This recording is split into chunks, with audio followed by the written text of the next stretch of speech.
Konnor Myrvik, informative speech. Snakes, spiders, cats, what do all of these things have in common? People all over the world are terrified of them. If you have an intense fear of anything, it is a phobia. Even I have a fear, and that is the fear of heights. Phobias are very unique and affect more people than you may think. Having a phobia is a very common issue, and also very serious and a life-altering condition. If you have one, knowing what a phobia is, knowing what some common and uncommon phobias are, and ways to treat it is very important for you to learn about before it can completely destroy your life. To better understand what a phobia is, you might want to know what the definition is. A phobia is an intense or irrational fear of an object or situation, while fear, according to Brent Filson, is an intense physical or emotional reaction to a threat that is considered more to be a reasonable thing. A fear is a normal thing, while a phobia is a clinical mental health problem. According to Kellen Bellanier, phobias are the second most common health problem behind alcoholism. Phobia came from the Greek word phobo, meaning fear or terror. The Greek god Phobos struck fear in humans. According to the Diagnostic and Statistical Manual of Mental Disorders, or DSM, there are 5 criteria points that need to be reached to be diagnosed with a phobia. The first is a persistent fear that is excessive or unreasonable, caused by the presence of an object or situation. The second one is a situation or object. Once it's placed in front of a person, they have an immediate anxiety attack or a panic attack.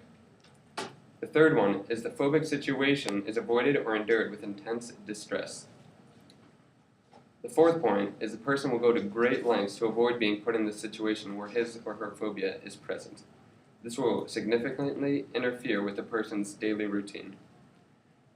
The fifth point, the anxiety caused by fear is not associated with other disorders first, such as obsessive-compulsive disorder. An example of a person having OCD and not a phobia is when someone thinks that they are afraid of dirt or germs when they are really just obsessed with being clean all the time and cannot help themselves. In this case, they would not be diagnosed with having a phobia. Since you now know what a phobia is, knowing a few common and uncommon phobias will be useful. Arachnophobia is the fear of spiders.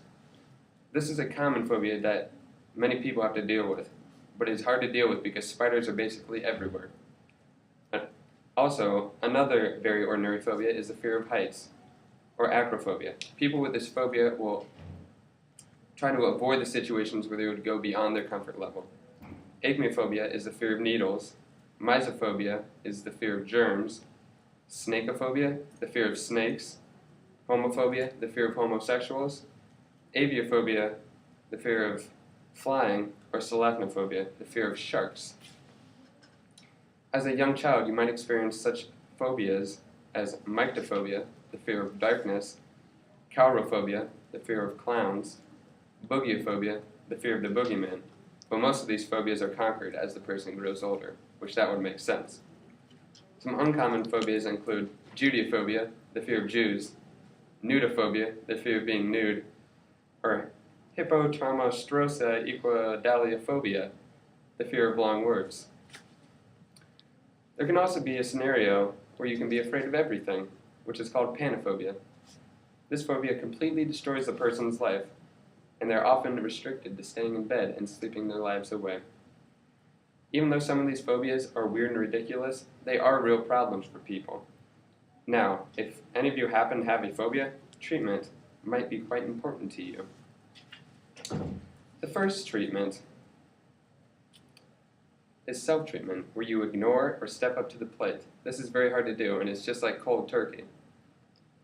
The second form of treatment would be flooding, which is a very harsh version, where the person is forced to face their fears. If you were to be claustrophobic and afraid of tight spaces, you'd have to sit in a closet until a breakthrough, or heights, tall buildings. Also, you could take drugs, which are effective in the short term, but in the long run they can become very destructive because the person can become dependent. Lastly, you can see a professional. A psychiatrist is a physician who specializes in diagnosis and treatment, and they would help you specify which treatment to use to best overcome your phobia. I hope that learning about what a phobia is what common and uncommon phobias are, and how to treat a phobia has helped you better understand them. I know that many people have a phobia, but not all of them know how to deal with them. Although some people may be ashamed to admit it, that they have a phobia, everybody has them. And as H.P. Lovecraft said, and he's a famous American author, the oldest and strongest emotion of mankind is fear. It's nothing to be ashamed of. Just take control of the phobia before it takes control of you. There's a savage outside.